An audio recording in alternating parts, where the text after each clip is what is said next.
Welcome, brother. How are you? I'm doing good, man. I'm so tired. Holy shit. I'm I waking up can't. like I had this like power nap and yeah, so anyway, I'm good. They call that the drug nap, bro. Dude, it's so good. That's true.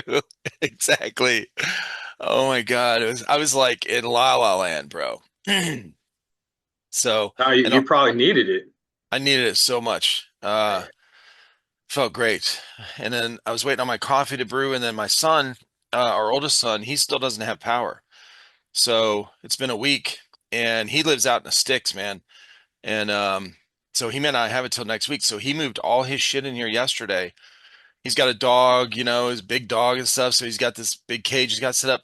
His computer is set up in here so he can game with his friends and shit and do all his work stuff. And so we were trying to figure out moving. I was going to do the podcast in the other room on my laptop so that he Right. didn't have to move his computer because he was going to be working tonight. But he was like, "Nah, I got everything done today, so um, good to go." So I hurried up and set back up in here. Yeah, man. So anyway, we're good. Awesome. Yeah, man. Dude, I'm so excited to get you on.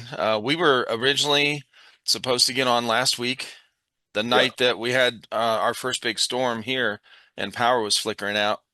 Yeah, we were. I mean, everybody was kind of on edge down here because at Jacksonville we weren't supposed to get anything, and then all of a sudden it looked like we might get into the mix. And so you're like, "Got a Canex," and I'm like, "Dude, no worries, man." I'm like, Good timing. "Yeah, I'm Yeah. okay with that." Yeah, because my cousin lives in Ocala and I knew they were getting some of it. He had a tree fall down in his yard. Nothing major, but yeah. Yeah, it's. I mean, the devastation's all the way up the coast of Florida, into the Panhandle, up into North Carolina. I mean, like that's starting to get some coverage now that it needs to, Uh-huh. and the response is starting to flow. But I mean, there's a lot of people out there just running amok in the rescue world, and they're just causing lots of issues. You got Yeah. all these civilian helicopters that are responding, Oh, and there's nobody on ground that's actually like making this stuff happen in the more rural areas. Operation Airdrop's a big one. So if people are like checking it out, Operation Airdrop, they're working out of a airport, and okay. there's like 20 something private helicopters that are like rotating up the mountain with supplies and stuff because that's the only way to get in there to those people. It's freaking crazy. Whoa. Yeah, heavy shit, and hopefully the media starts reporting not just on the devastation, but like these people are running out of supplies. I mean, you're saying it's been a week, right? So Yep. a week is a long time when the rest of us are kind of just going about our worlds and our business. When you These don't people, have water, especially water, like access to fresh water, yep. and you don't have power, bro, things get desperate real freaking fast. And yeah, so shout out, welcome everybody, first off, to the podcast. Welcome, Freddy. Freddy Lux is my guest today, owner and founder of Veterans for Airsoft. They just had a huge event about 10 days ago and Battles for Six Flags. And I wanted to get you on here and talk about that. We were going to do it last week, and then storm hit. And yeah, the media man has not. They've been dragging their feet the first couple days, which seems odd. Like that is definitely not how they normally do. Okay. Right. So there's something fishy going on with that. And then the whole longshoreman strike thing, I feel like that's a kind of a setup because they've always supported Democrats. And I'm not getting into politics or nothing, but there's a lot of shit happening right now. Yeah, people should look into what they're actually wanting and Hmm. why they're picketing because what they're wanting is like an astronomical amount of Yeah. of money and increase in their pay raise.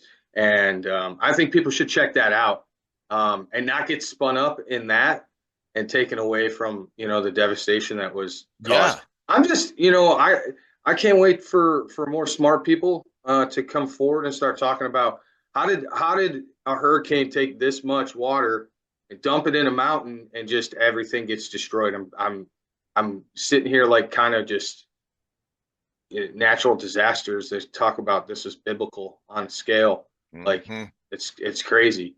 It Uh, is. so yeah, dude.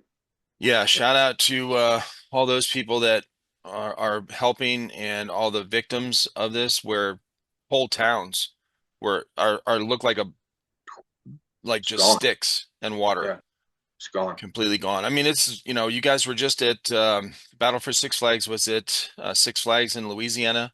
Yep. And it was been abandoned for since Hurricane Katrina, which was probably the one of the biggest ones we've ever had, right? Is that the biggest one that, like, with the most devastation, like whole towns underwater like Biggest one that? that I mean, the biggest one since I've been alive. It's in our lifetime, yeah. In our lifetime. But then Yeah. again, like I've been on the other side of the world where super typhoons, Yeah. um, Super typhoons, bro. so I mean, it's all perspective, right? Yeah. We live around. I mean, I live out here at the beach, and hurricanes and high winds, and as long as the palm trees don't bend over and touch the ground, I'm okay with that. I've seen what happens when those trees touch the ground overseas in Guam, but you know these people in the mountains, like they didn't sign up for friggin' Yeah. hurricanes, right? Oh, they're It's not like prepared for that, man. That's no, crazy. they're not. They're not. I Yep. mean, the Very true. infrastructure of the roads. You just watch the roads just got. Holy shit, dude, I in mean, Tennessee as well, which is yeah. wild. Yeah, like who the hell thinks I saw this meme this dude put with in the video in the background of those roads washing out. I think it was I-40. I mean, that's a huge highway in Tennessee washing out, and like all the ground just washing away underneath, the part of the roads falling out. And he's like, the meme said, "Oh, move to Tennessee," they said, because I guess he moved from Florida. You'll get away from the hurricanes, they said. It's like, how does it end up in Tennessee, bro? That's freaking nuts. Yeah, it's crazy. It's crazy. It's yeah. We got really lucky with the event because we had a hurricane on the front end the week before, and then we had a hurricane on the back end the week after. Yep. And so, we got really lucky. We had just nothing but fair weather for that time that, Beautiful weather. In fact, let me take 1 second break here to hook up this other monitor because I want to share the screen with a lot of your stuff from the event. oh yeah, man. All There's right. the media coming out is just insane. Oh, dude, I love all of the videos that are coming out. It is amazing. All right.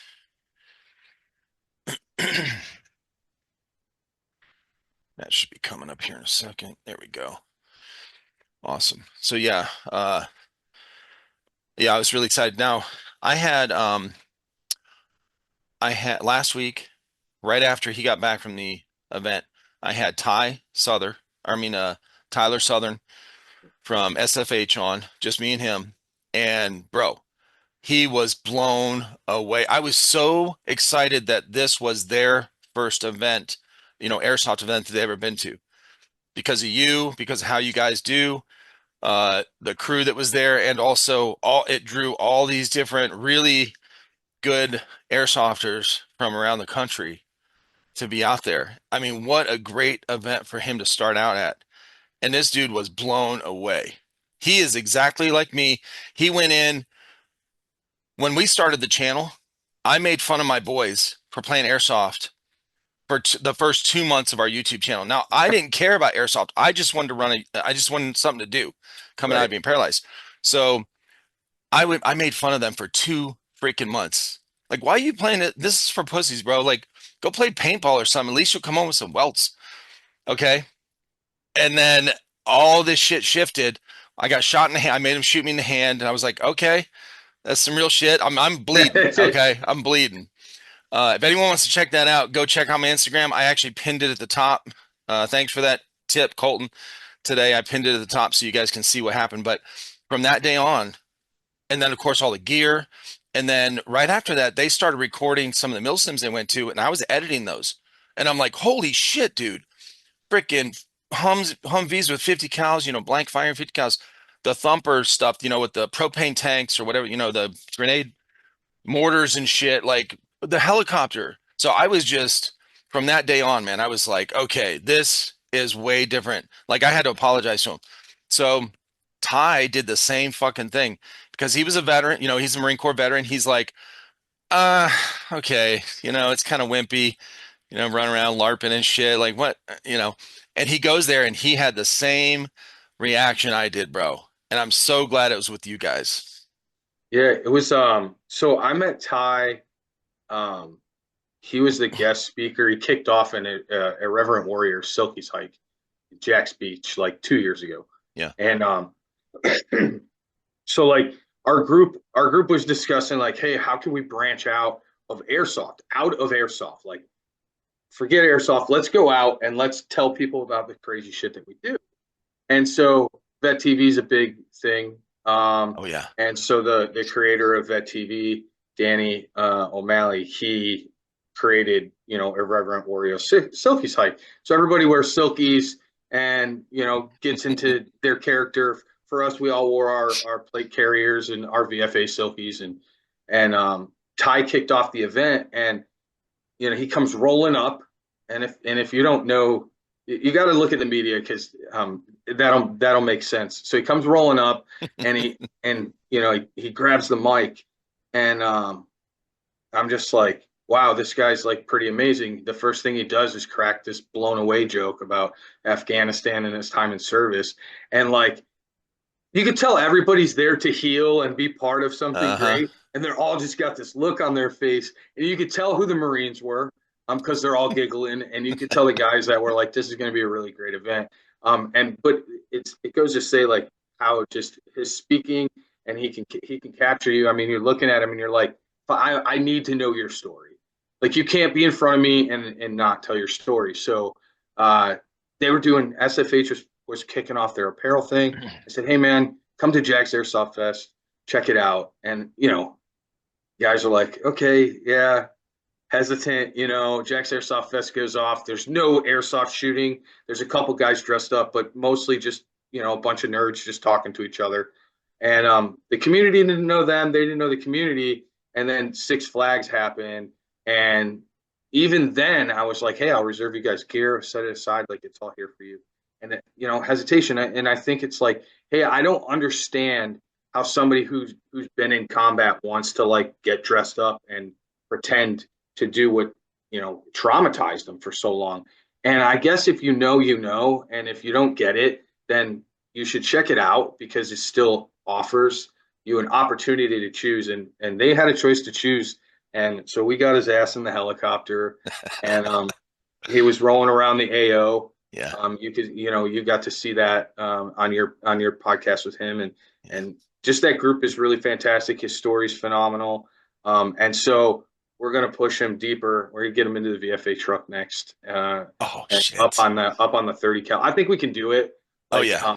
I think we just gotta, now that he's seen it, and he can actually say, hey, so like the big thing with me, I wanted to do the adaptability stuff, like don't tell me no, tell me how kind of thing. You're And right. Ty's one of these guys that like we're gonna have to work it out to figure out how. But between slings and mounts and stuff that we have access to, man, Hmm. we just hoping to take his experience deeper, and yeah, phenomenal. I love the fact that again we go out and we try and find companies and groups that aren't connected to airsoft to pull them in because the exposure gets spread. And amongst the veteran community, we owe it to ourselves to push the fact that like airsoft is airsoft's gay. Okay, that's just the fucking way it is. It's phenomenal. Look at my phenomenal shirt. We Right? love. I played airsoft at Six Flags. Like that's what you get right now, and I think we owe it to ourselves to just not take ourselves so fucking serious. Right, dude. So, and that guy definitely has a reason to be serious, and Yeah, he's nothing but love and joy. So he's just like absolutely. infectious. It is. It Yeah. is. And that's the thing, one of the things we talked about too, don't take yourself seriously. Like what that means, guys, too, is the macho I gotta act cool kind of thing. Okay. That goes out the window, bro. Like it's okay to act like a little kid sometimes. It's okay to giggle. I know it sounds gay. I know it sounds weird. Okay. But I'm telling you, when I got into this with these guys, with my boys, and I started once I got into the community, it really helped me. This is what helped me. Like it helped me open up and let go of some of this, kind of bullshit I was hanging on to, which kept me, I don't know, in a muck and mire sometimes, right? And like, oh, I felt like I had to deal with certain things in a certain way, and it wasn't helping. So, like with my paralyzation, coming out of that, and so this is what helped, like letting go and being joyful. It's like You joyful's can't, not cool, man. You can't be yeah. macho and joyful. Okay. There's no control. So like Fort Hood TCA event, the gunnery sergeant that um, basically hooked them up with the AO, right? That they linked with, and it's really awesome. Toys for Tots. We always do stuff with Toys for Tots as well. So I'm stoked to talk about that. But he was gunny sergeant on the range, and he's the range control master, and he's like the fucking fingers on the trigger, and he's going off about muzzle discipline, and I just like walked up to him, and I was like, first time, and he's like, this is fucking crazy, blah blah, and I'm like, I know, so I told him about my first time, how I was just like, I was approached by a guy who said he was a Navy SEAL and started talking about UDT school in the 80s, and it just our group was kind of just like letting them have his fun with it, and I just like I giggled to myself the very first time, and I just said, wow, this community really has everything to offer. Like, do you want to wear kitty cat ears with a tail? 100% acceptable here in the airsoft community. Do Yep. you want to kit up with $10,000 night vision that you don't know how to use with a weapon system you're untrained on? You look so whipper cool. Yes, you can do that here. Maybe you just want to throw on a chest rig, grab an M4, and go get kinetic. That's what we're about. We're just about, hey, let's show you what the platform looks like, and then you can build your avatar and your character and your kit, and you decide. You Yep. want to be a speed softer? We got teams. Go this way. You want to Yep. hang around and play with us? We got that. And so, like, VFA's been really great. Airsoft's been even better to be that platform that we can deliver on. And the equation is everything just works. It's a melting pot. Yeah. Absolutely.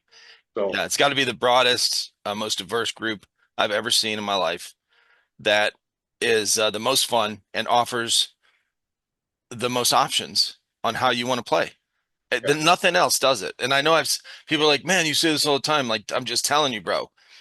It is, yeah, like you just it's said, all that crazy. stuff, Listen, we play video games, right? So like, let's talk to the video game community. So you right? sit there in your room and you play these video games, and as you're playing, your body is going through these firing synapses through your head and everything, right? Hmm. Okay, put the controller down and pick up this controller. It has one button, well, safety too, if you use it properly, right? But you watch the kids too, like get these kids into it, and they're so fucking good. And you're Yep, like, how is that kid that good? Well, dude, he's been playing video games for 12 years. exactly. Like literally been pieing corners, and these games are getting more tactically sound. So when people were like, well, what's Battle at Six Flags? And we were like very secretive. We were like trying to trying to put out there that this was a live action video game. This We didn't want to call it Call of Duty. We didn't really want to call it anything. We wanted you to see that there was this big painted canvas, and that we were going to open this park and revive everything and bring back this fun aspect.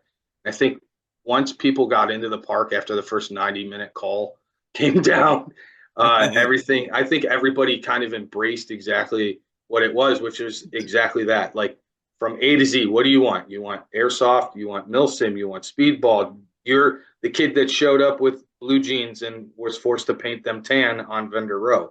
That happened. It was, I mean, just the most amazing community. So like it's nice to see Ty come in, tying it back together.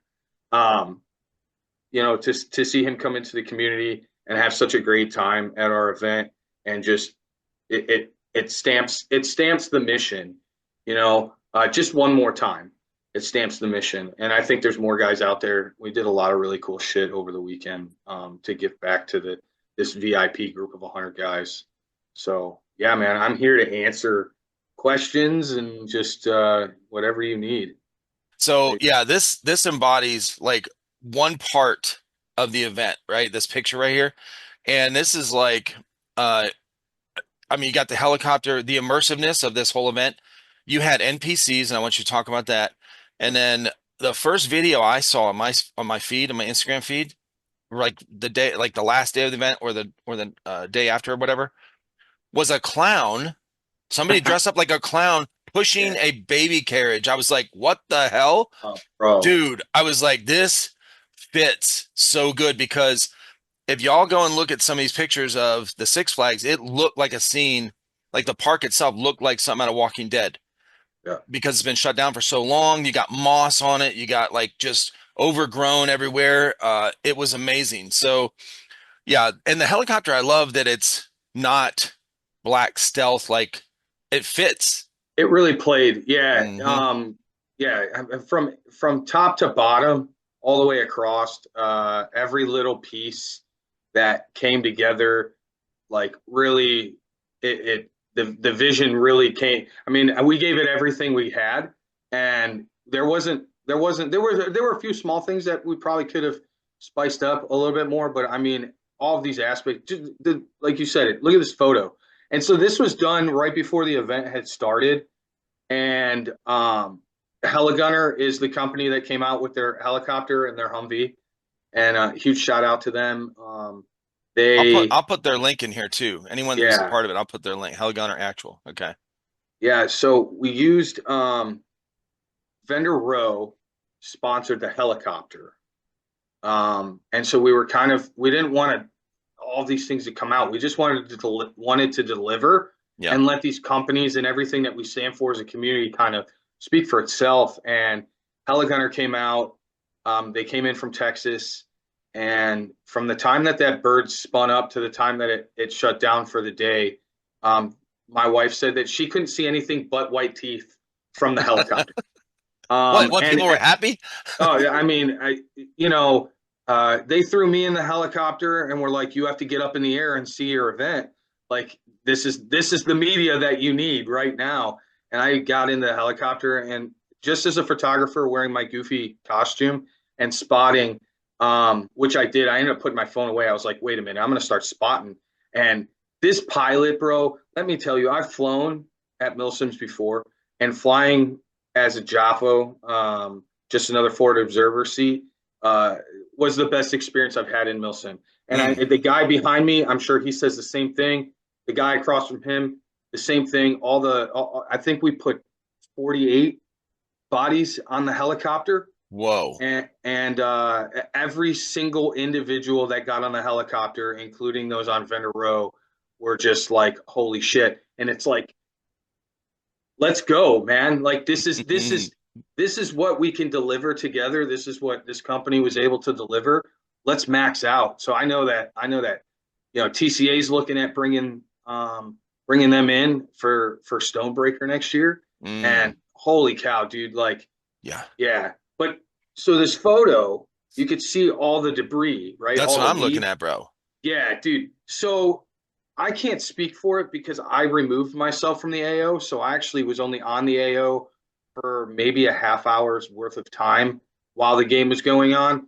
But I was up in the air and watching the wash come down and just start affecting BBs being slung on the ground, and like, dude, like the player reaction, the NPCs that we had, like you said, they had blank fire weapons and they were firing back at the helicopter, and the pilot was like, "This is just so amazing," and the team was like, "Holy cow!" And everybody was just, it was just really rad to be able to bring the helicopter in and have somebody deliver the rides that they did inside the park, because you're literally look over and there's a freaking amusement ride. Here's a roller coaster. Here's the, I mean, it's right there, and you're just Uh-huh. like, oh, yeah, yeah. I can't say enough, man. I would just keep rambling. I mean, yeah, it's cool, man. It's one of the most exciting events that I seen from afar. Like, and it knew about ahead of time, and just the videos and the pictures that are coming out were amazing. I'm glad you took that helicopter ride and did that and got some pictures up there too, because it really added to this whole thing? Because look at this place, man. It's yeah, it What was what kind of AO? Like, dude, it's the amazing. most dangerous AO I think we've ever played on. We'll Uh-huh. say that hands down. Um, Yeah, because there's but areas I've saw videos. There's areas where it looks like grass. You're about to step in, and it's freaking swamp. yeah, yeah. So the Holy shit. swamp crept in on the north and on the south sectors of the AO. But the hardball was pretty dry. The parking lot dried up pretty well. Um, it washed everything down, so like we didn't have, a ton of cleanup. Yeah. But yeah, man, goofy ass pants. Yeah, so the community Yeah, this response. I love your pants, dude. Come on. Yeah. Those are great. So this was one of those like don't take yourself too serious. So like my crew that I put together, we had 18, wait, hold on. Sorry, 28 staff NPCs. And so each of them were split into these zones, and each zone had a color representative of it. And so there was like blue zone, red zone, yellow, and green. And they were symbols. So it was PlayStation symbols with Xbox colors, That's awesome. the game buttons. And then Yeah. we're like, well, what's the uniform? And everybody's like, what's the uniform? What's the uniform? I said, I got something special for you. So we started rolling out the Wonka thing, right? And Wonka was like my muse for being just super creative and not getting hung up on the details that didn't really matter, like you know, focusing on player issues. We weren't going to focus on that. We were going to focus on how do we bring the carnival back to Six Flags, Yeah. right? And then how do we do it safely? And so I told these guys, I said, hey man, check out these Rothko goofy camel pants. And they're like, are you kidding me? And I said, no, dude, but I'm gonna order you guys t-shirts that have NPC on the back, and they're like athletic, so you won't have, you won't be too hot, and you Yeah. could wear, whatever you want, as far as gear and stuff goes. And so yeah, NPCs played a huge role into it of just keeping the safety, and then affecting the game as players themselves. The Exactly. worst thing I think we can do, and we see it, some game modes need admins that are like, oh, that's an admin. Oh, that's an admin. But here's what I noticed. Players will just gum up the admin's time with stupid issues like that guy's not calling his hits. That Oh, guy's gun's running hot. It's all things that like, dude, you're playing in a game, yeah. or you're in combat simulation or whatever you want to call it. Right. You're like, shut up. Like that's how I, Deal with it, bro. yeah, and you know what? I think my NPCs really kind of relayed that, I think, to the player base. So it definitely was not an environment. It was a live action video game. It was TVMA for sure. Blank Right. Fire And was, that's something like yeah, these guys that are talking like that. Like, dude, LARP a little more. Like, actually pretend here, okay? Pretend they're not calling her hit or whatever. Like, just go. yeah. Well, listen, if you break it up, we had the biggest airsoft game that has been held at one of the greatest parks, right? So it's like Hmm. 600 players. The park is 200 meters from end to end, and it's a donut.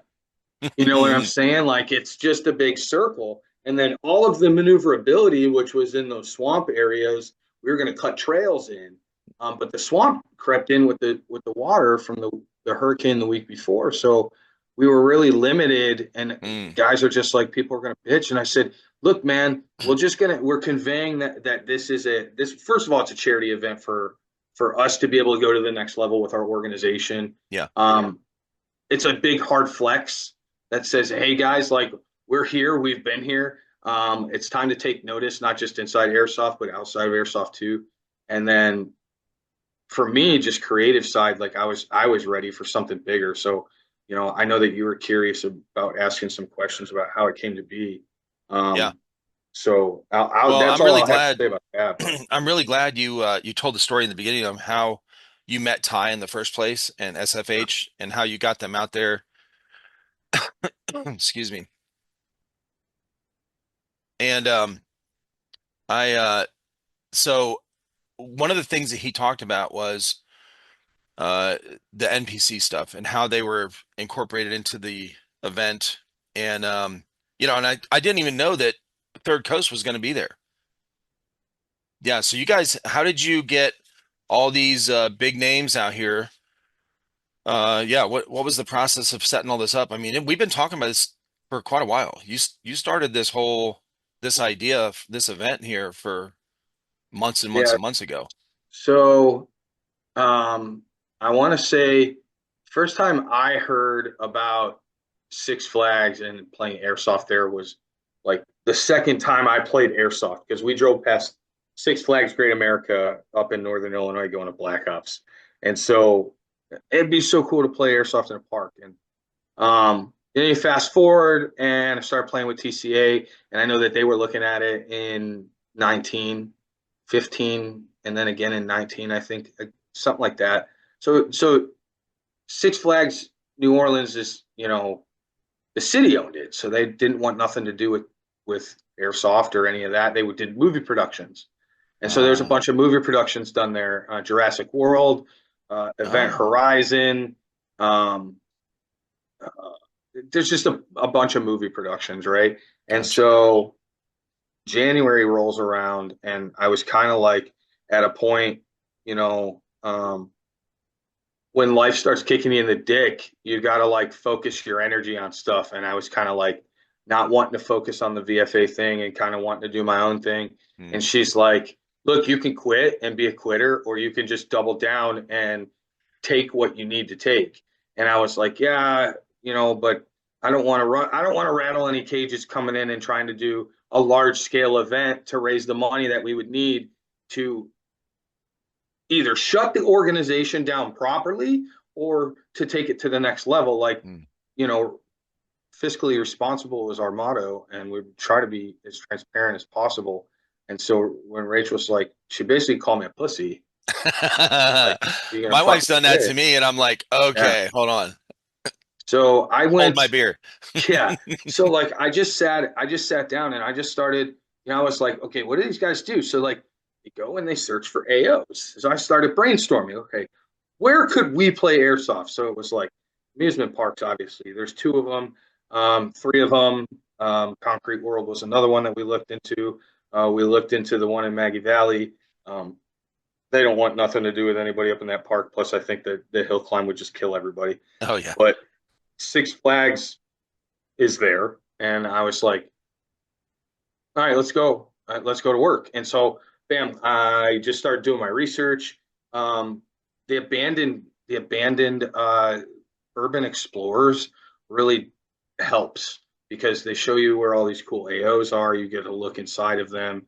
So once I like looked at Six Flags, I was like, okay, this is totally doable, especially like now that it looks like somebody's been in there and cleaned it up. So I hit up New Orleans. New Orleans says, no, we're not in charge of it anymore. You got to hit up these people. So then I hit them up and I gave the whole like, I sold veterans and veterans for airsoft and how much money we could bring into the East District. And, I played the game and they responded like, hey, it sounds like our property would be perfect for your event. holy And I looked shit. at Rachel and she looked at me and I was like, okay, what's next? And so she's in corporate real estate Okay, and she works for the two head honchos of this company here in Jack's out at the beach. And she's really dialed in like with the money and all of that stuff with the talk, and I'm just a dummy five Navy has been that now plays with his kids way too much and does homeschool, right? So yeah, I'm like, hey, this conversation, I'm gonna let you take it. And so she gets on the phone and you know, she comes back and she's like, yeah, they're interested. They want us to draft up, an agreement, whatever. And so we started working it, and once it was locked in, the next thing was TCA had an event scheduled the exact same weekend, and no fault of their own, or us. Like you don't talk about it until it's locked in. And so I was sitting with him with Sal at GTI, and I said, "Hey, man, VFA really needs this. I'm really sorry, but I got to ask you, like, hey, you guys got a problem stepping off?" And the response from him and Sam from Airsoft Junkies about, "Holy shit, Freddie, this is awesome. What do you need?" And there was nothing more, nothing what? less. It was just, "Hey, we'll move our event." Yeah, Um, Sam jumped in and was like, "Hey, what do you need from us from vending?" Sal was like, "Let us know what you need," and I kind of was like, "The baby bird's gonna fly his wings," and so we went. We just everything was really great, and so they got me thinking like, "Hey, we are Airsoft and Milsim's charity. We got an amazing track record. We're 100% volunteer based. I'm just gonna sell Six Flags to the industry and see what kind of response we get from fields, local airsoft fields, to up and coming event hosts, to innovative product developers, people who are building amazing things, to stores that are shaping themselves to be event hosts into indoor fields, DEO, shout out to you guys, to TCA and Junkies and Amped and I mean, our sponsor list was growing, and Rachel's like, the response is great because usually in airsoft, it's like, hey, we want to come and we'll throw some raffle prizes and thanks for the space. And for us, we were like, hey, we got to raise a bunch of fucking money here. Like, I want to pay for a helicopter and I want to fly these vets in Hmm. this helicopter. And so, Now, on that point, yeah, so you didn't have a separate ticket for these vets to have to pay to ride the helicopter? no, so nobody paid. There was not a dime paid by a single player to get on that helicopter this That weekend. is Yeah, really, really it's got to be a first or close to a first because dude, this is it's expensive. it's very expensive to get these Yep. guys in there. And they cut us a hell of a deal, and they Nice. want to come out and work with us. And you can see the media content Yeah. that was able to be collected. But yeah, my biggest thing was like, how do I fly a larger group? And so I think we took our number from 87 to 135. So now we're up Whoa. into the triple digits for helicopter rides That's for amazing. vets. And that's like we just want to give somebody that adrenaline rush again because it might just be enough to get them to talk to their wife or Hmm. be a better dad or be a better worker or be a better friend or just be better to themselves. I know everybody that's come through our program and guys that have stayed. We got guys, that have gone career changes, college. Um, you know, one guy got back into contracting, another guy joined back up with the forces and is back in the military. So like there's some motivation that happens at going to these events and getting your world rocked and Mm. having that adrenaline rush. It gives you that feeling of pride, I think, that we had when we were wearing the uniform. And, it's there's not very many things that allow you to tap that. And this weekend definitely allowed hundreds of people, vets and non-vets, to tap into something that was just pure enjoyment. Yeah. Yeah, absolutely. Man, that was for real. What a good point. Like how it affects these guys that are kind of down in the dumps a little bit and not sure where they're going to go. Because when you're in the military, uh, you have you always have a purpose, Yep. always, and that camaraderie. And when you get out, that's one of the things you get kind of lost. Like especially if you're injured or you have PTSD or whatever. Like it's a huge, huge adjustment. And going like what you guys have started with Veterans for Airsoft, uh, you you're so passionate about it because that's what happened to you. Yeah. You No, got that. I did. Yeah, I did. And I continue to get it though. Like I'm the one Hmm. who's out here, the face, right? And I'm just the face. The execution from this event, there were so many hands involved in this. But I'm out here. I got to experience this weekend as a player, even though it was our event. I was like, I stopped for a moment and was like, this is the coolest thing that I've ever freaking been a part of. Like, look where we're at. And it was like, I sat up front and I was just like, I fucked up the game. So a lot of people don't know I fucked up the game the first 20 minutes, man. I went in there and I had done everything right except for I had blue four, op four, white flag, black flag, and so then I went through the whole AO and I swapped all the flags to the wrong colors. Oh shit. Yeah, and so I'm getting yelled at. Not I'm not getting yelled at, but there's yelling happening. The players are fucking pissed, and upset. The NPCs are like, what the fuck happened to my zone?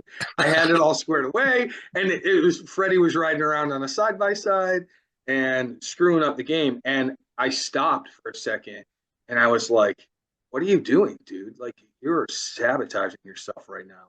And so, like, I looked at my phone at this zone rotation schedule about who owned, because the zones were respawns and the zones rotated ownership, throughout the entire event. So the AO changed every 90 minutes, Mm. right? It changed to a different shaped battlefield. Then you had to rethink things, and that frustrated people. Besides me frustrating them, but I just got on the horn with Joey, who's the guy in the scooter waving, fancy to Ty.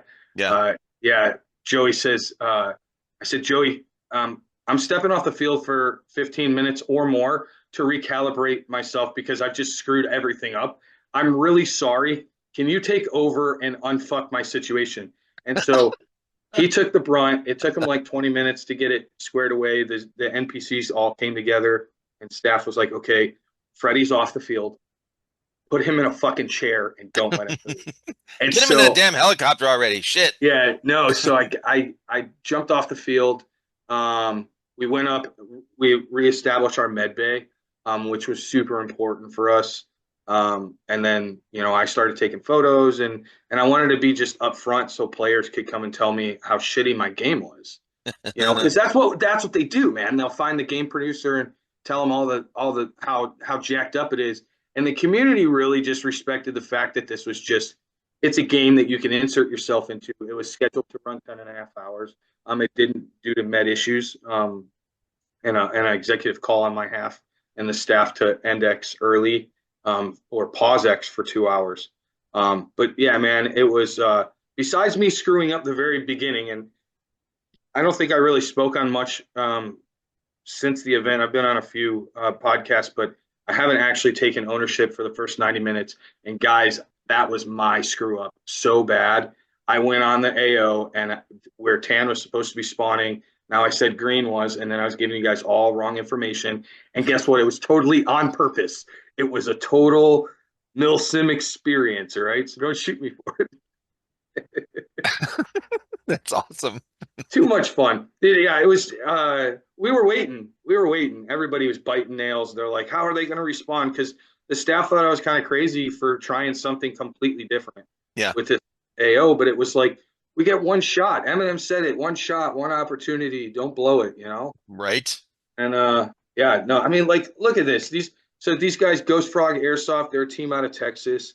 Yep. Um, they do events. They got their whole team out here. They're having fun. They're not taking themselves too serious. And look at the backdrop, dude. That's amazing. Yeah, I mean, what a cool picture, man, because this is like what airsoft event you get this picture from? Like what the hell? yeah. Uh, Yeah, man, that's cool. I'm So just now looking the at it now like the I remember.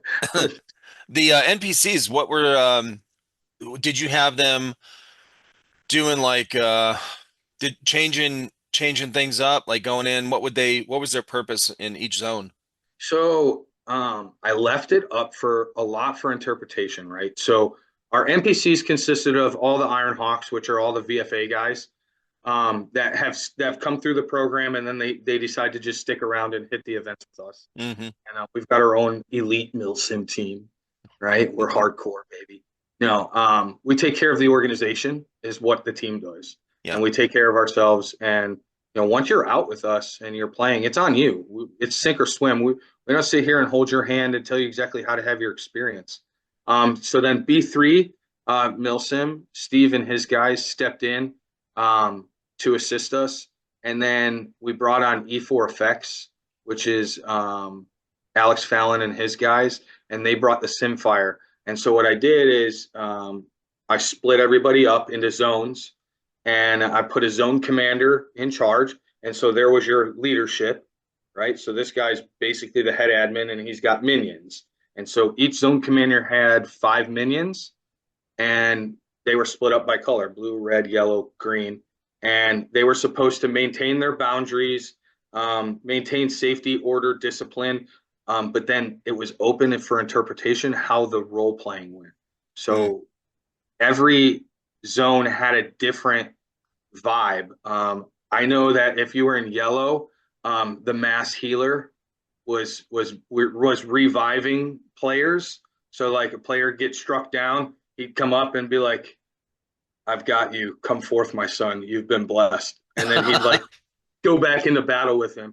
And so another zone commander got word that that was happening in yellow, Mm. so he decided to like poke some holes in a water bottle. And so their whole point was to keep the flow going and to Right. kill stagnation Amen, and, brother. For real. and yeah, and just to like fuck with people. Like most people don't know what it's like to be under a black hat, like a true black hat in a training environment. And when those mind games start going, it levels your stress, right? So it increases your stress level. And so there was a lot of guys. Yellow Zone Commander was a jungle warfare instructor for the Marine Corps in Okinawa. Mm. Guys in his zone were Geronimo.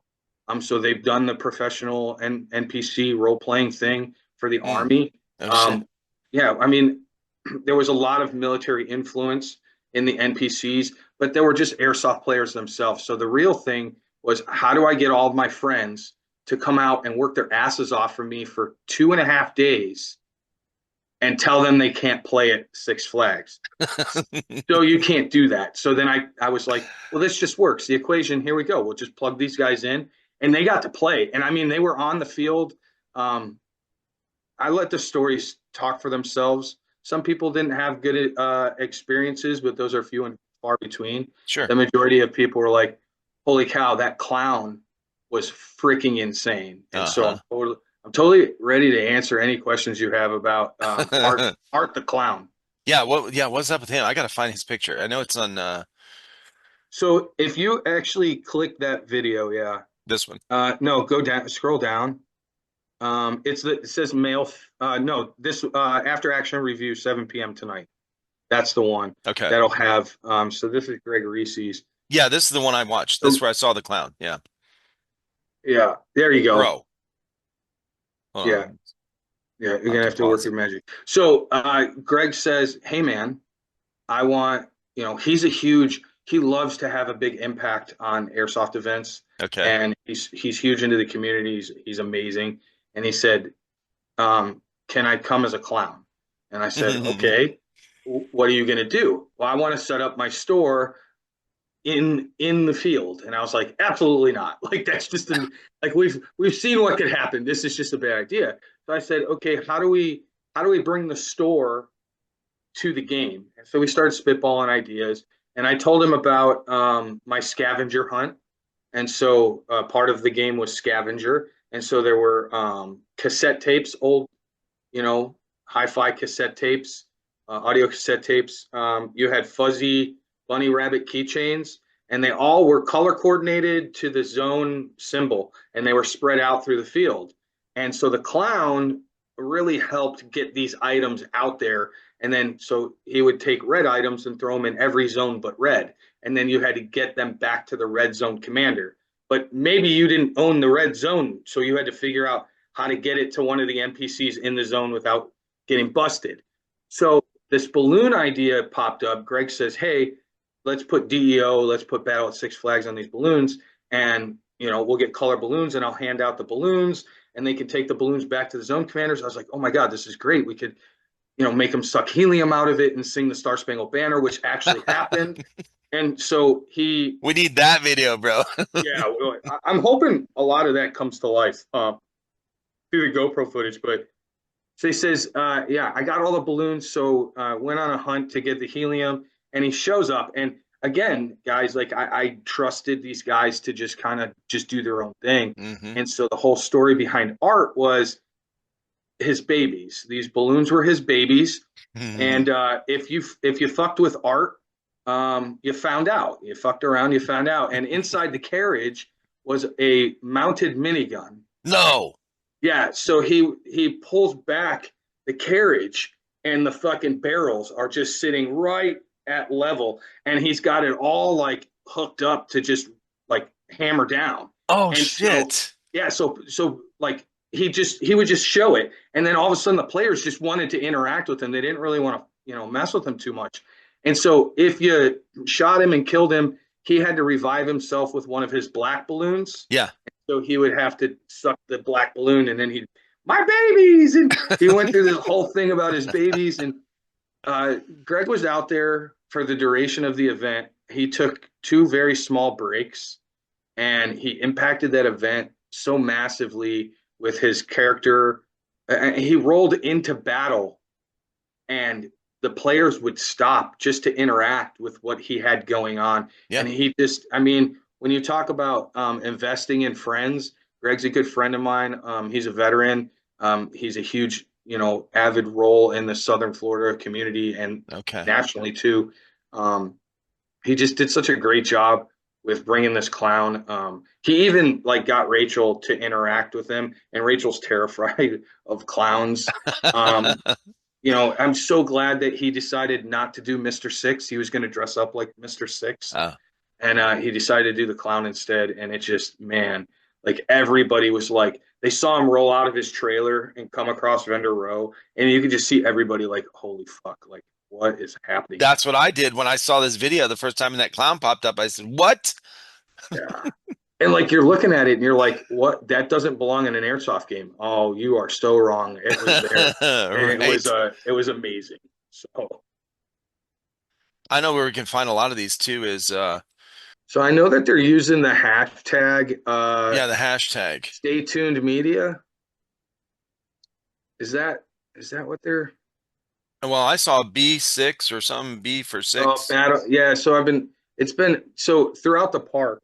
You could see it in the second row left photo of on the screen. We tagged color coordinated across the park Okay. battle at Six Flags, and that was like the moniker that like would live on forever. I know people were talking about getting it tattooed on them just because the event had such a crazy impact, which is so funny to hear. Not only that, it looks cool, man. Yeah, yeah, it's so like players were all nervous. They're like, how do these zones, the map, this, that, and then when you walk into the park and you just look around, you were like, okay, that's a zone station. This is blue zone. You could see where the zones transferred, Yeah. uh, ownership, and yeah, dude, it was just freaking all of these little details kind of just clicked together. Even the lighting, we were nervous about lighting because of permitting and everything. And Uh, Stefan from Core Night Vision came through yeah. and he lit up Main Street with blue and green. And then on the other side, he did red and yellow. And so it was really cool to have the park lit up and the amount of traffic. It was just, yeah, it was crazy. We brought life back into this park for sure. Uh-huh. Right. Yeah, how cool is that, man? Yeah, Really. this is so I'm trying to think what you tagged a bunch of people in here and I know that I was following like tryhards were there. Yep. I know they posted some stuff.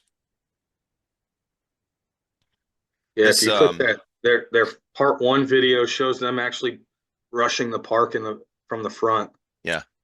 Yeah,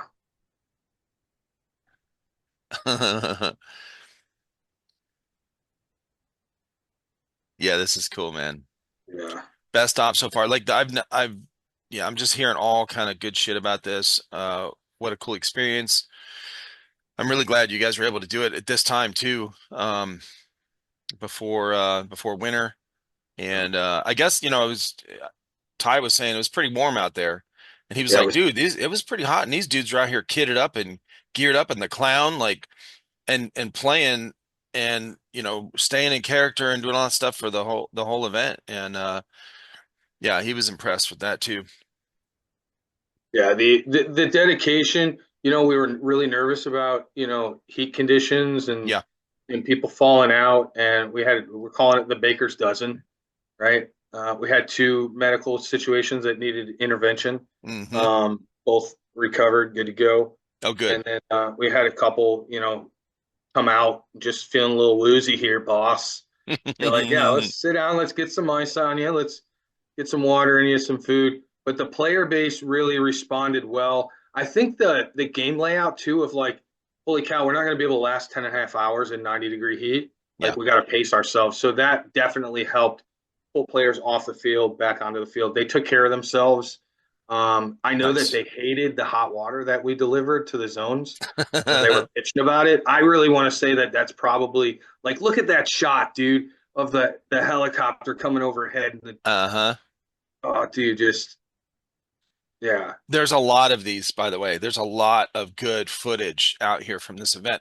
This is what I love about an event like this brings in all these experienced teams yep, that know how to have fun. They know how to LARP. They know how to, but they're serious too. They got their gear ready, like they're locked and cocked and ready to rock. And they've got their GoPros. Excuse me, my this damn anesthesia the other day really messed up oh my yeah, throat and lungs. Well, I guess it's the tube they put down your throat, but so yeah, there's a lot of good footage because all these dudes that came out, a lot of them are experienced with this. I mean, the night stuff, okay, they got their flashlights. So how was the night game, man? Like this is unfamiliar territory. You got like trip hazards everywhere. Like those yep, at those music parks, like you just saw those brick surrounds with like trees in the middle and shit. Like those are dark. yep. You kick your shit on that thing, okay? So the loom was really great. So the moonlight that we had Yeah. on the AO was really fantastic. The majority of where everybody was moving was on concrete, so that also helped with the illumination, right? Okay. Um, that we didn't we listen when guys want to use nods and you light up the entire park, they're gonna get pissed, They're like, right? what the fuck, man? Yeah. And so here's what we decided less is more.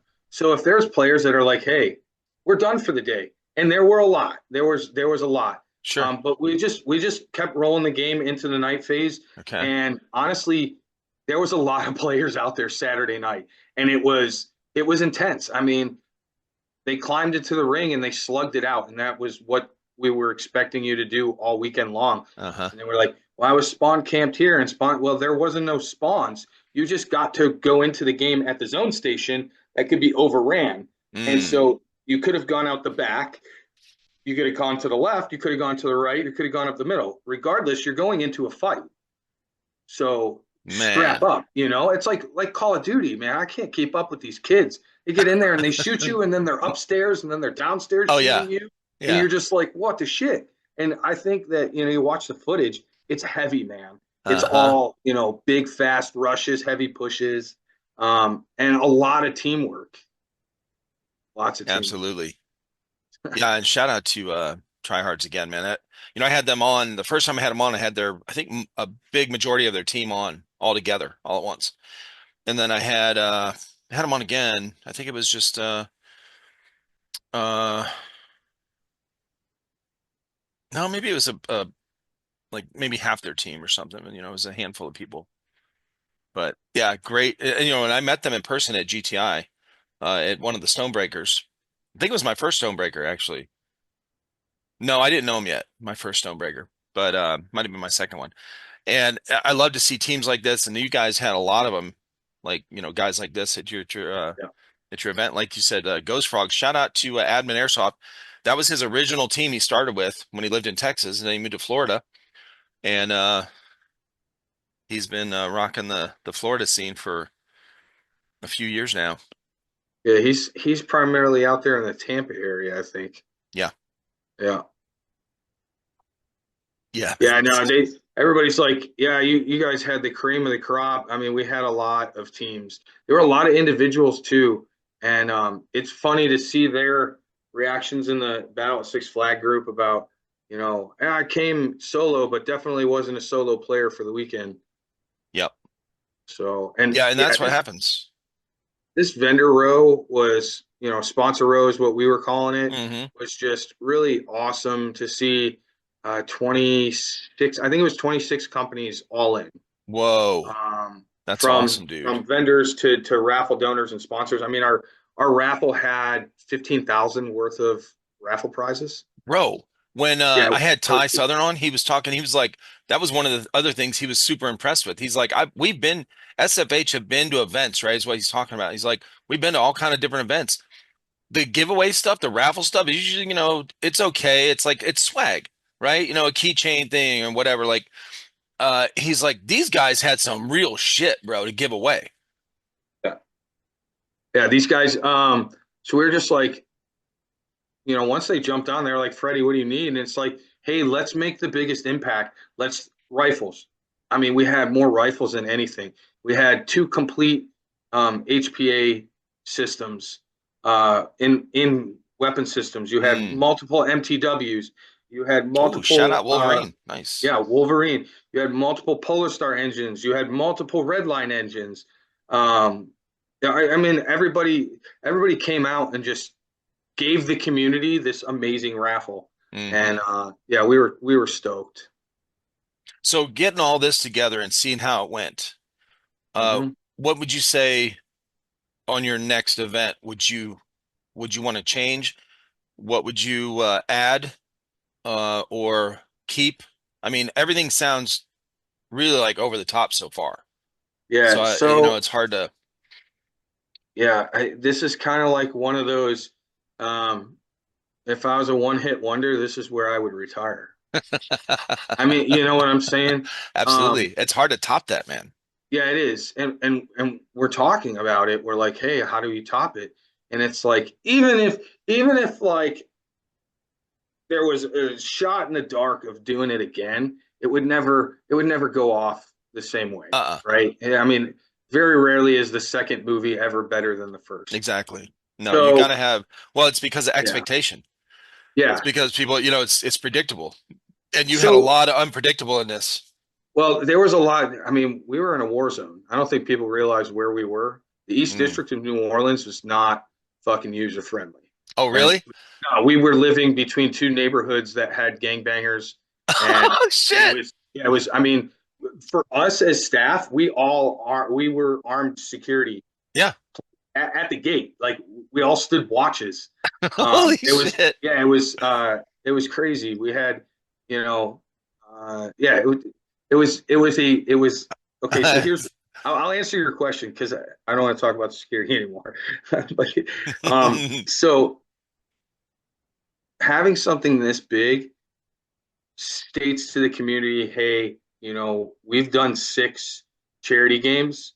We're coming off of the Jack's Airsoft Festival. And so if you put together what we do with our charity game and what we wanted to do with the Airsoft Festival, we got to deliver that on a massive scale with Six Flags. So here's what you can see going forward. We're only going to get better at our charity game, which is a Terminator themed force on force, right? Hmm. So if you like the NPCs, don't worry, our events incorporate that through role players and op 4 factions that are impervious to your fight, Yeah. because that's just that's the gaming aspect of like, well, an immovable object. Well, it's not immovable. You just have to figure the problem set out, and Hmm. so we use that. So I think learning from the NPC, we can really hone in on who really knocked it out of the park and lock them into Terminator roles to have a positive effect on our events going forward. Yeah. Number wise, you probably won't see us do 600 players ever again, right? Yeah. That It's was a lot to massive. manage. Yeah, the AO, we're never going to get an AO like this again. You know, um, maybe one of the other properties will come available to us through networking, and we'll get a shot at one of the awesome mount sites. But the AO that we've got in store for us for next year is pretty solid, pretty awesome. It's got everything from hospital complex to urban to open ground fighting. We're hoping to bring the helicopter on board. We're hoping to add more with the Simfire and E4 effects. So what I learned from this event is the staff is the most important, and Mm. so if we can make sure that we took care of the staff and we can get those guys to come back, we can then reciprocate that to the player base and say, okay, how can we take care of you guys even better? Um, Chrono, I don't know if you've seen the memes about the Chrono line, No. right? But we're going to set things up differently. Here's what we've noticed. Player base, this is a public service announcement to you. If you are the cool guy who has a freaking airline tube that runs from your backpack up to your weapon system, then you need to make sure that your shit's dialed in when you go to a large scale event. And you should have the equipment and the tools to dial it in and do it quickly and efficiently so you don't gum up time. So Yeah. if we say it takes one player 60 seconds to clear a chrono line, that means one line can only handle 60 players in an hour. Yep. It would take one line to do 10 hours. I think players were waiting in line for 2 hours max. Okay. Maybe I'm wrong on that. But a lot of that was HPA, man. There was Mm. very small amount of AEGs, a lot of HPA, and a lot of players who didn't have their stuff ready Mm. to go. So we've talked about a pre-check station where you got 3 chronos and you can walk up and you can dial your stuff up, and then Yeah. when you step up to chrono, if you chrono 141 and the limit's 1.5, guess what, dude? You're going to get locked in right there Yeah. because you had your opportunity, And micro adjustments, man, we'll do those all day long. Sure. They're quick, they're fast. I'm not an HPA player, so I understand how HPA works. So that was probably the only thing, and the community laughed about it. They created a meme about it. So we'll get better. We'll get better with the chrono process. Yeah. I thought the chrono process was fantastic. We didn't have any issues. It was just you had 700 people with vendors and staff and everybody. That whole Saturday morning crowd at national scenes all showed up on Friday. Yeah. So there was a very small chrono line on Saturday. It all got hit Friday afternoon. These guys got to run through the queue like an actual roller coaster ride, and so we tried to make it fun. We knew it was going to suck. We knew you get 600 players and you're going to chrono Yeah. with 6 stations. Like it's Yeah. gonna get heavy. Uh-huh. But yeah, man, working with New Orleans was very interesting. I look forward to the next event where I don't have to focus on any permits and don't have to, oh, the other thing too, and I hope more event hosts take note. You need more shitters. We had 21 shitters. We had 20 regular size commodes, and then we got Tyler his own ADA Nice. commode, and so we had 21 shitters, and they all had extra toilet paper and little trees, black ice, air fresheners inside. And so Saturday night, Sunday wasn't as unbearable near the shitters as it Yeah. usually is. I remember one event we were doing the whole ice cream cone because the shit had just piled. I mean, it was disgusting. Oh yeah, literally Uh, coming out of the like they're at its limit. Okay, it's up to the yeah, freaking toilet seat, you know? yeah. So no, we watched TCA and Junkies at one of the prison games. They brought the commode dudes out Saturday morning to Yeah. pump the shitters, and I was like, oh man, that's the way to go. So Yeah. we were going to do 20 shitters and pump them, but they wanted quadruple the amount of money to come and pump. And I was like, I'll just Yeah. order 40 shitters. Yeah. And he's like, well, we could only have 5 more. And I was like, well, we're good at 21, dude. Yeah.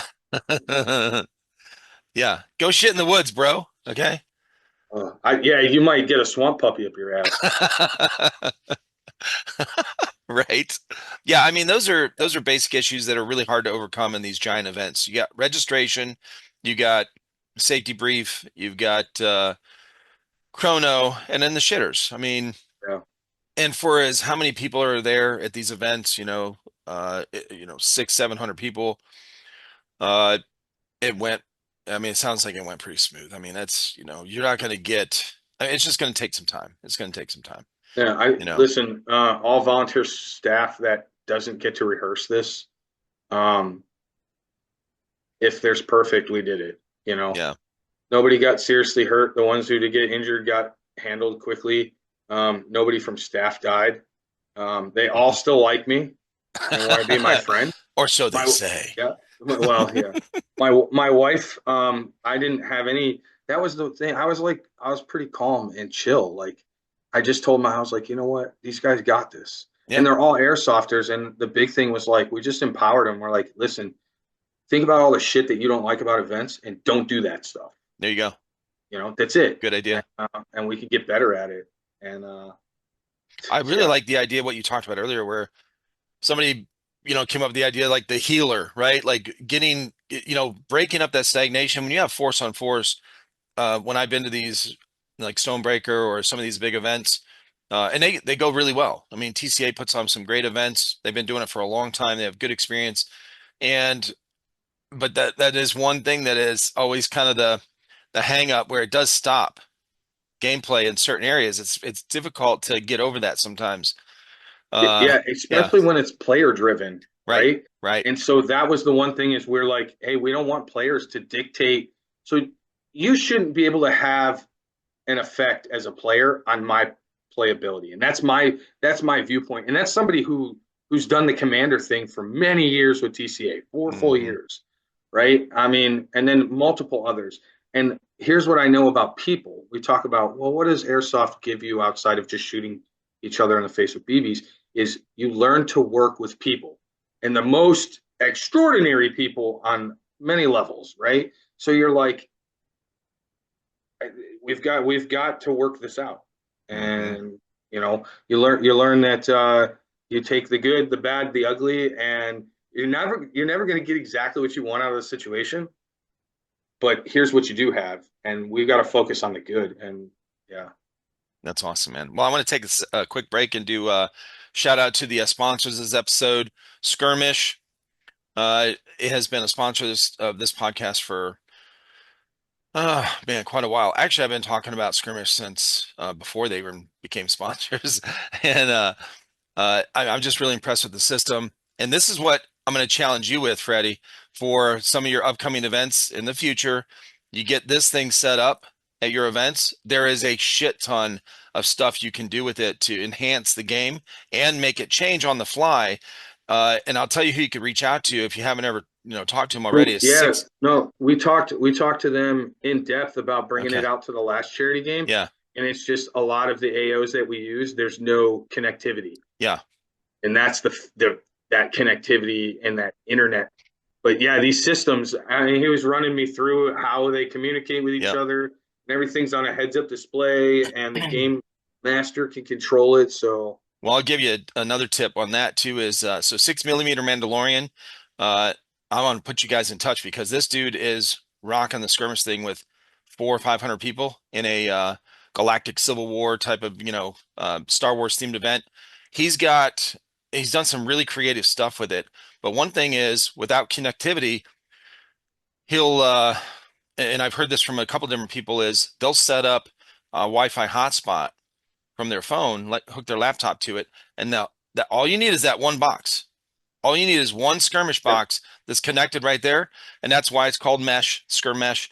It reaches out, and as long as the other boxes are close enough to that one, it acts like a Wi-Fi spot right, for all the other ones. So as long as they're tethered, you're good to go. And 6 millimeter man, he does like he puts the chips in like a poker chip that he 3D printed, and what he does is he'll do one of the last events is a bounty hunter mission.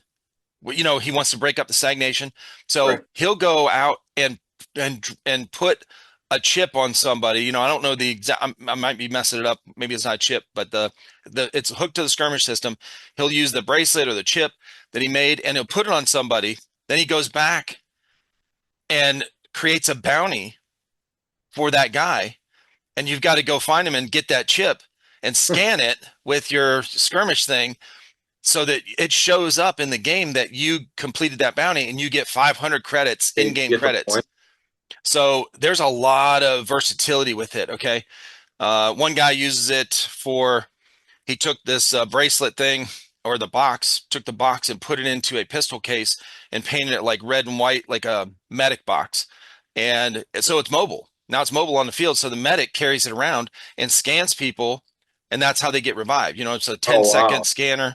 So he has to hold it on their wrist for 10 seconds and now they can get up.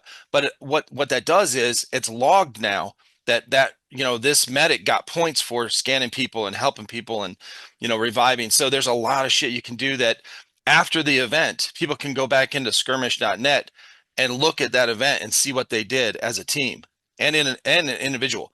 So shout out to Skirmish. The other sponsor of this episode is Jackal Tactical, run by Paul Whitman up in PA. They just had an event a couple weekends ago at GTI, actually, put on by Otherworld Milsim, which is their event host company. So shout out to those two. I have the links in the description of all the episodes. Check them out. But yeah, man, I would love to see in the future something like this where somebody like myself, they couldn't be at something like this. I can watch the game in real time. Who is Yeah, on their website? Who's taken over this and who's taken over that? So it does gonna, it adds some work to the to the setup of the game for sure. But in my opinion, it's 100% worth it, bro.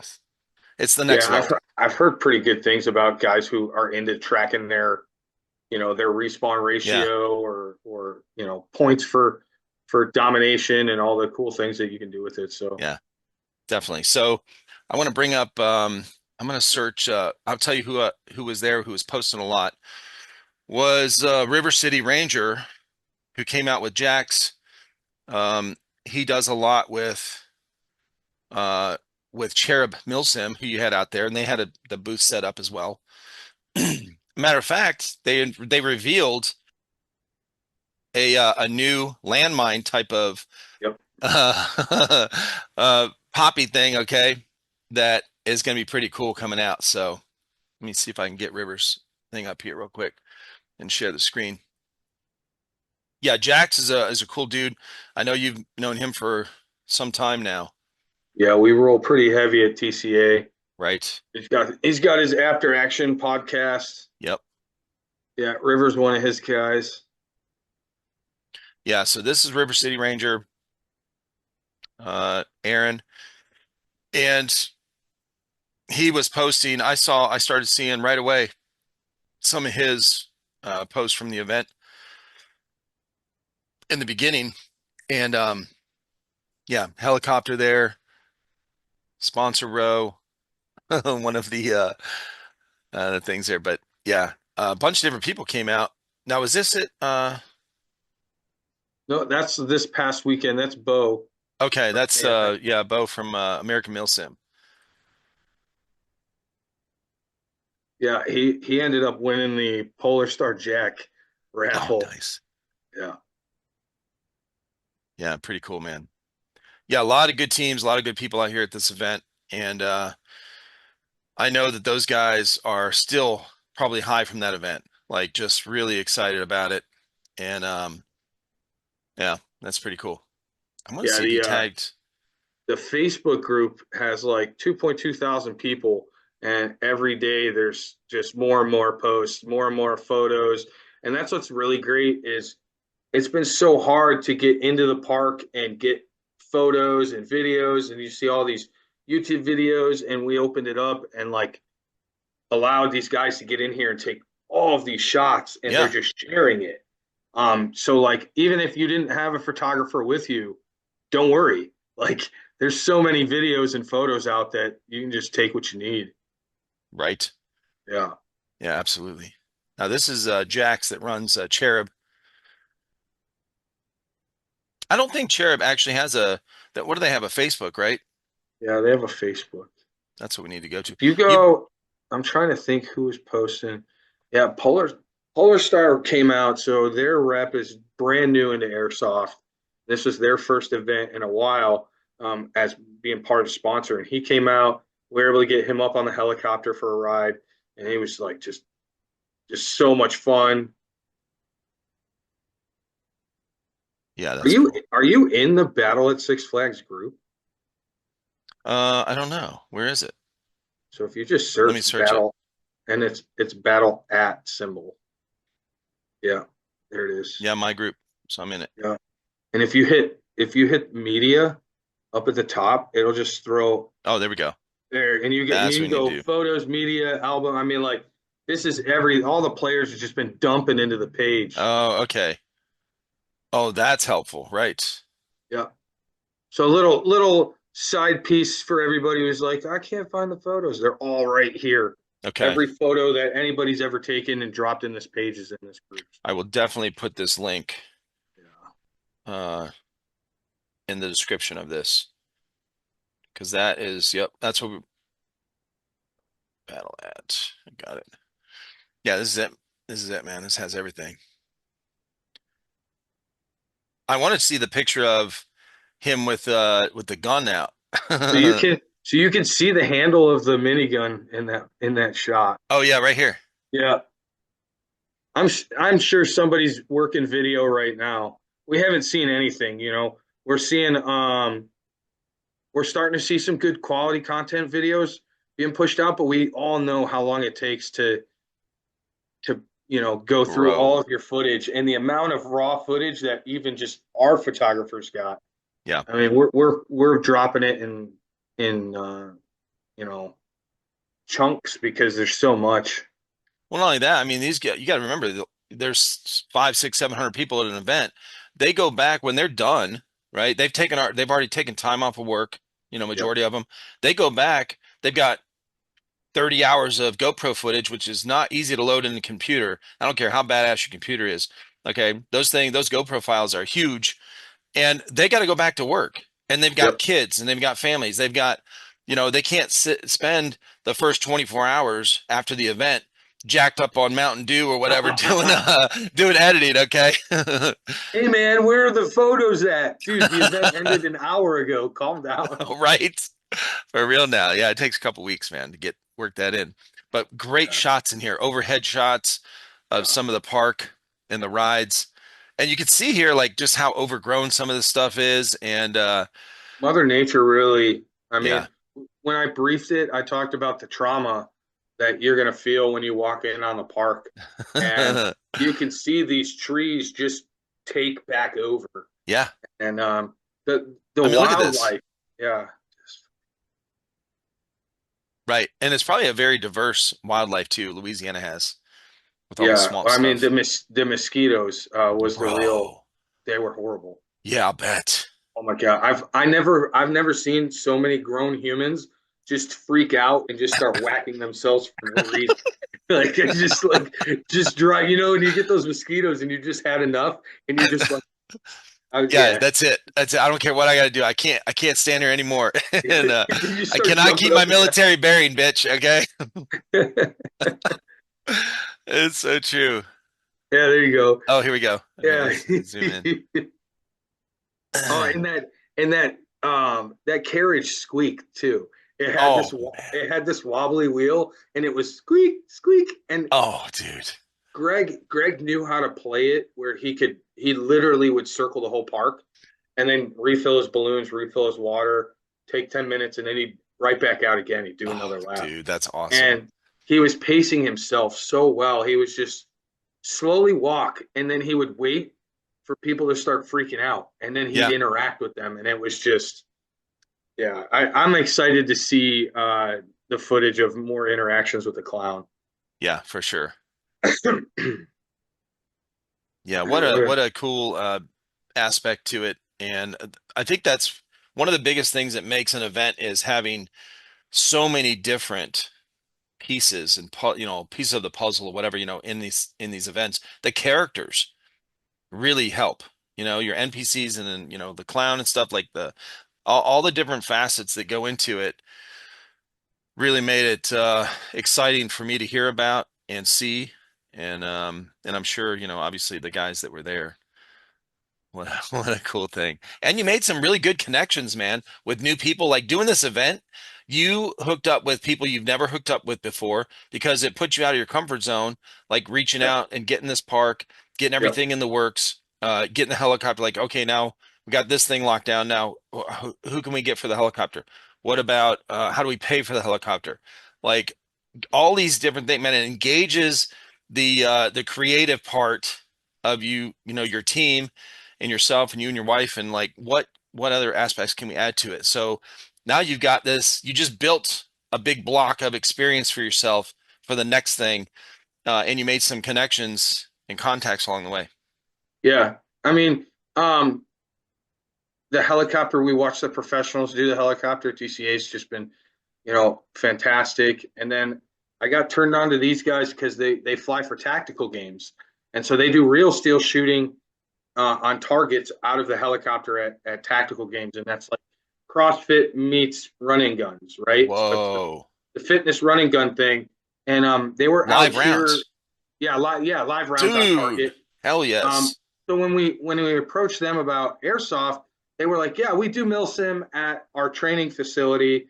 Um, they do the more smaller scale stuff for corporate guys, right?" Mm. And so we are like, "Well, we do these large scale events." And I was telling Whitney about it, and she's like, "Oh my God, this would be amazing! Like, we're always looking to cross promote and co-brand and working with other organizations."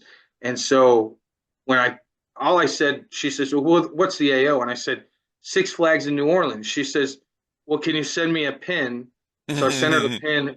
And on the phone with her, she goes, "Wait, so you're telling me I could dive bomb an amusement park in my helicopter?" I said, "Yes, ma'am. That's exactly what I'm saying."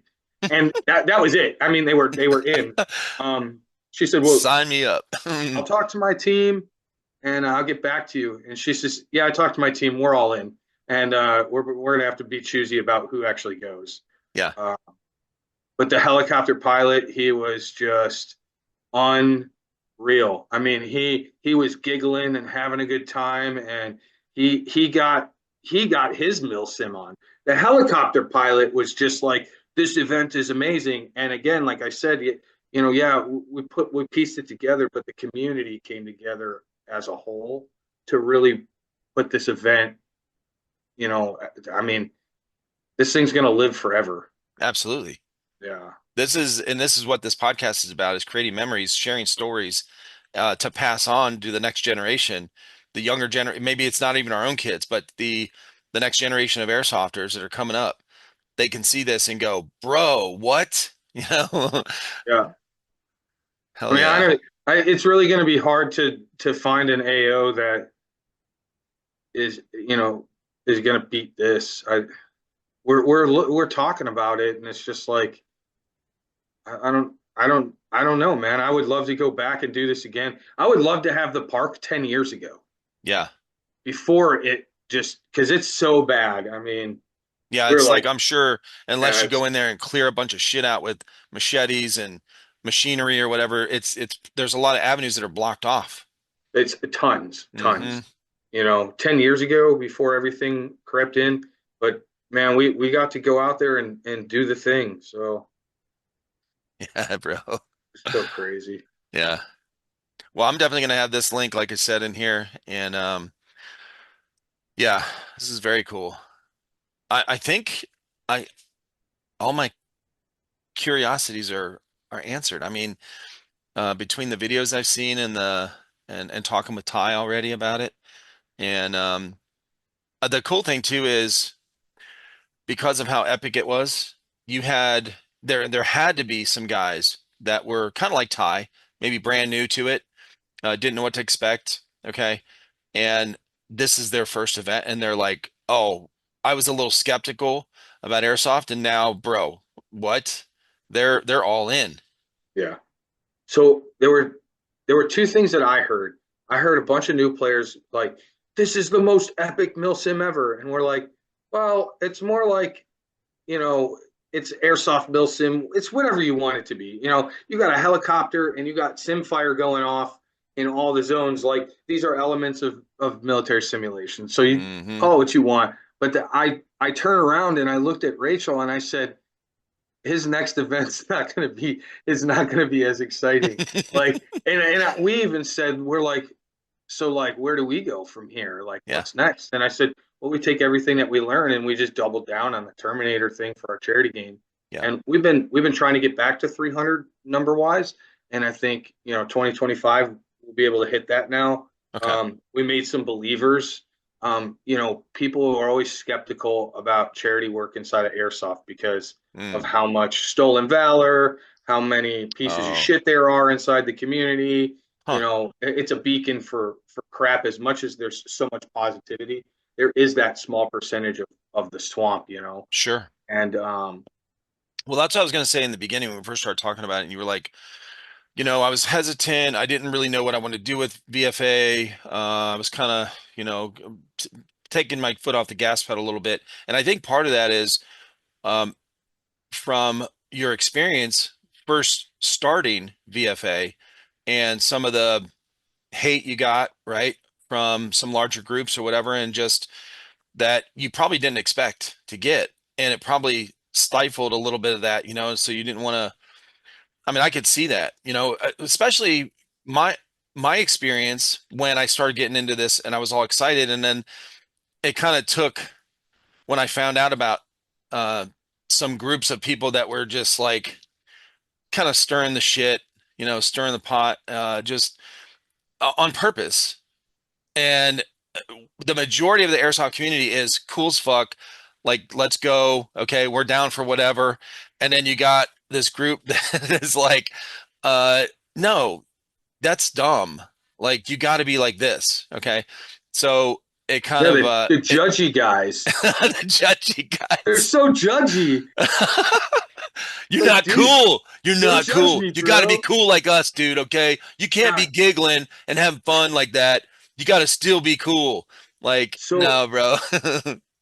with on that note, dude, like if you go back and look at 2006, 2012, 2012, 2015, that time frame too, there's a bunch of groups that came out Hmm. to do nonprofit work, working with veterans, using airsoft as a means to get guys out, and exactly what VFA is doing. The Yeah. problem is they either saw the money and went a different route with their legal filing and turned Hmm. from nonprofit to profit. And you'd be surprised how many of the big dogs at the top, that's their story. And then there's a long trail of people who climbed into the ring to do charitable work and didn't cover their asses and didn't do the right thing. Oh, yeah. And so I didn't know about any of this when VFA Right. started. So when VFA kicked off, it was all, how do I market this? We'll do a patch pre-order, then we'll make this money. And it was all business decisions. And when we launched it, I didn't realize how many skeptical people there were. And so Hmm. we had to go to work right away battling that, and it wasted a lot of time, Oh, sure. effort. Where this Battle at Six Flags event, there were a bunch of people that were like, "Hey, man, we were kind of on the fence about VFA, but like, you made us a believer after this weekend." And it's like, Yeah. you if you're educated and you do the research on our group and our organization, you come out and you meet us. We just talk to guys that came through. You're going to see that this is an organization that you can support, and this organization, with your support, is not supporting paychecks or homes or a new cyber truck for Freddie. Hmm. It's sponsoring a veteran to come out and really just get catered to. Like Yeah. we try to cater to them so they want to play airsoft. And so what we can add to the community is, it's kind of cheesy, but the Navy's honor, courage, commitment, right?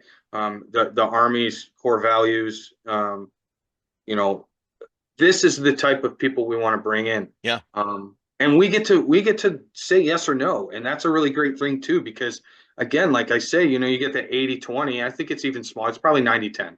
The Yeah. 10% of crap that comes through, we get to kind of say, hey man, time out. You need to like go that way. Yeah. Um, Airsoft's, But you stay true to your original plan and value. Like, you've kept these values, and this is we what you focused on. yeah.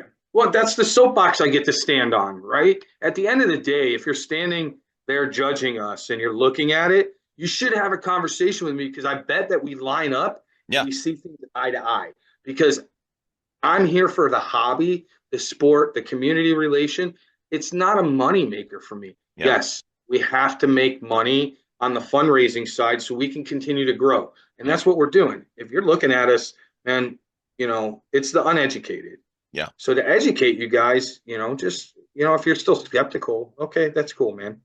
If you're like, hey, how do I get involved? Go to our website, click the enlist tab, stop at our table at events.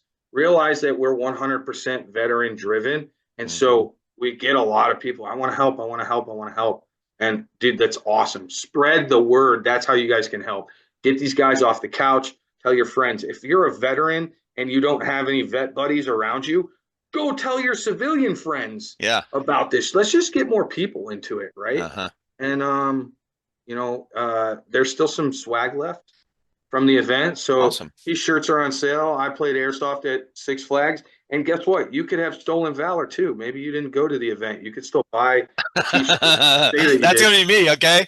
I'm gonna do Yeah. that. No, we totally and you could get a patch too. You could Yeah. pretend like you were there and just live vicariously through all the photos. Um, Everybody know yeah. the cat's out of the bag on that one, but I wouldn't do that. But I love promoting it and talking about it anyway. So where can I find all that stuff, dude? Where Yeah. can I So buy a shirt and a patch? veteransforairsoft.org, hit the Okay. store, and it's all there. You can hit the Battle at Six Flags page. That'll stay up for another 30 days, and then we'll transfer over to our charity game for next year. And then we're inside 6 month window for that. So, you can expect an annual game for us that will try to be everything to you guys as Six Flags was, but that's going to be a hard feat, guys. Yeah, it is. It really Yeah. is. Yeah. The AO is a big part of the fun of it. Yeah. And if you're out, I mean, to be extreme example, I guess you're out in the middle of a desert with no buildings, no cover, no brush, like Death Valley, okay? Like what are you gonna do? The AO is a huge part of the Right. experience of a mil sim. Yeah. Yeah. The next So AO is really cool though too. It's a fresher AO. Um, I think we'll be the third event there. So stay tuned for that. More information to follow. awesome. Yeah. Well, speaking of that, I'm gonna have I reached out, Brandon from Skirmish, him and I we've talked a lot over the past few months. We just call each other randomly and bitch about just normal shit. He bitches about some of his coworkers or whatever, just normal stuff. And we'll end up talking about the air, just all this stuff going on in the airsoft industry and community. So I was asking him about I need some help with my website, and he gave me some really good tips. So I'm going to be adding a section on my website for you guys for Oh, events, for info, something like that. And I'm sure my website doesn't get a lot of traffic right now, but I still want to put something else out there. Having more tentacles out there on the internet, it really does because the AI scours the internet and looks for all this shit and they index all these things. When you have these events posted in the keywords, it really does help well, spread how the word. many how many guys? I mean, like we work different side. The guys that you have on your podcast and stuff like that, they're all new people to me. I get Yeah, turned on to all these new gamers across the country watching your podcast, where we're kind of, we've got our lane, we've been sticking to our lane. But how many vets don't know about us and can know about us just through the channels? And absolutely. that's we've got it now. So we're looking to do groups of 10 to 20 at national events going forward. So, Awesome. Serious Viking, if you haven't been to a Third Coast event or you haven't been to a Milsim yet and you've been sitting on the couch, man, get at me. The best way is to email us at Mm, veteransforairsoft at gmail.com or through the page. And that's the quickest way is be proactive. If you just hit that enlist tab, then you're waiting on battalion to get through all of the paperwork, and we know how admin is. They're always busy. And if you hit me up directly, it's like, hey man, shoot me a photo of your DD214. Cool, I vetted you. Boom, and then I'll just lock you into the event. yeah. And we're looking to get more dialed in with that, but it's like you said, by the time Sunday rolls around, everybody's ready to go back to their normal lives. Yeah, absolutely. Well, who else? So who do you want to shout out? What do you want to point out and to wrap this thing up, man? Oh, shit. First of all, huge shout out to the community for showing up for Battle of Six Flags. We're still running the final numbers, but just know that we had a massive impact on the community of New Orleans, to the community of Airsoft. Uh, Thank you guys for making this one of probably the best event that I've ever been a part of. And that's saying a lot because I've been to almost 100. And my staff, thank you guys so much for riding with me. For all of you that didn't have fun at the event, I'm sorry. Sometimes you get pistachio ice cream and you realize you're just not a nut.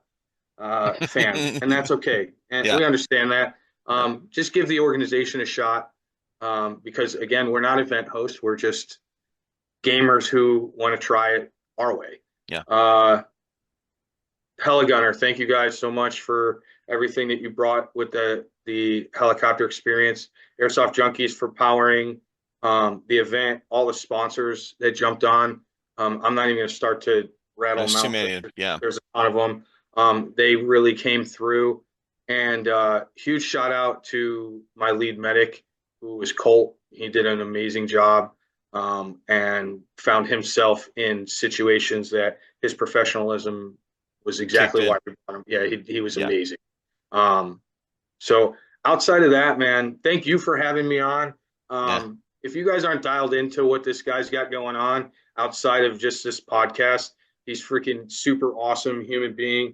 Um, yeah, prayers are out for you, brother. Thank you. Kicking in the dick. I Yeah. hope to sling BBs here with you shortly. I know I've been Yeah, talking about it for freaking 5 years, bro. Shit. yeah, we go. Well, you made it that one time. I And then we were like, "You were there? I was there. You were there? know. No All I had to way!" do is pick up a freaking gun. Okay, come on. Yeah, no. Yeah. Yeah, dude. Everybody that was part of this. The last thing I'll say is there's airsoft awards. I This is something that I've seen. And it's always like, oh, how do you get nominated for an airsoft award? Anyways, you can nominate VFA Yeah. for airsoft award for best event of 2024, or there's a community spot, community cultivator. I think would be a great thing. That organization, all the hard work that goes into it, not just me and my wife and Dave, but all the volunteer guys that jump into it. So jump on, I think it's rgkairsoft.com. He's got, RGK does yep. In fact, that was the other thing that Brandon was telling me, put up post his award stuff on the website because they're really cool. I have seen I followed RGK in the very beginning when we were doing unboxings. When I was reaching out, or not reaching out, but following a lot of the just airsoft channels, and I saw his award stuff. I mean, it's really cool. I love how he does it. And unfortunately, I won't be able to make the podcast thing on there because there's a stipulation on there that you have to I do saw that it's like an episode by so every yourself so every often, month. once a month, that is Yeah. just with no special guest. And that's not my podcast. My podcast is I'm I want to meet new people. So I don't mind. I really don't mind, but I'm going to put his award thing on here on the website, and then we can start shouting out. I think the awards, are they in November or the end of the I, year? yeah, I don't know if it's like a 3 or 4 week open window, 2 or 3 week Yeah. nomination window, and then they go into voting, I don't know. I just Well, we'll like, nominate you. hey, participation trophy. We'll get Right? them made up. So like Dave hits me up with this great idea, and I'm just like, oh, dude, I love airsoft awards. So like, I'm the recipient of a Operation Lions Claws military simulation series, Medal of Honor. So Shit. I know it's huge, man. Hold No, on. What? I'm an Airsoft Medal of Honor recipient Oh my and gosh. of Lions Claw. So How did I not introduce you that way? I no, apologize. it's listen, man. I'm kind of like a Navy squirrel, secret Navy SEAL kind of. So like, we can't talk about it, all right? So like, I'm Yeah. gonna need you to scrub this whole podcast, right? We'll just put a black line through our eyes and, Redacted. mute some parts of it. You just mute the whole thing, and it just says sorry, redacted. Redacted. Holy shit, that would piss people off. I should make a Uh, short like that. yeah, Awesome, I man. mean, there is that part of the podcast where we couldn't hear you because you That were is muted. true. So, I I was trying to clear my throat, man. oh yeah, dude. This whole thing with the yeah, it just it really messed up my my throat, my lungs. I couldn't even talk like a couple hours ago. Like I was really raspy. And so I jumped up and I had to move all this stuff in here like I was telling you earlier, which is why I was a couple minutes late, with moving my son's stuff out of the way and then hooking my mic back up, and I'm like, "Holy shit, I'm so tired. I need like 2 cups of coffee, okay?" And I pounded both of them while I was sitting here, but it really helped me wake up and it helped get my voice back. So anyway, yeah, man. So that's gonna be fun. So thank you so much, dude. I always have a good time talking with you. I appreciate you, and we'll definitely hook up in the future. All right, brother. All right, Appreciate you man. guys. Stay Love and classy, respect, San Diego. man. Love and respect, everybody. Go to the links that I'll have in the description. Go check these guys out. Get involved. Reach out to your veteran friends and your civilian friends that are sitting around being bored, and get them out of the house, man, and go to these events and get some community, some camaraderie, some love and respect.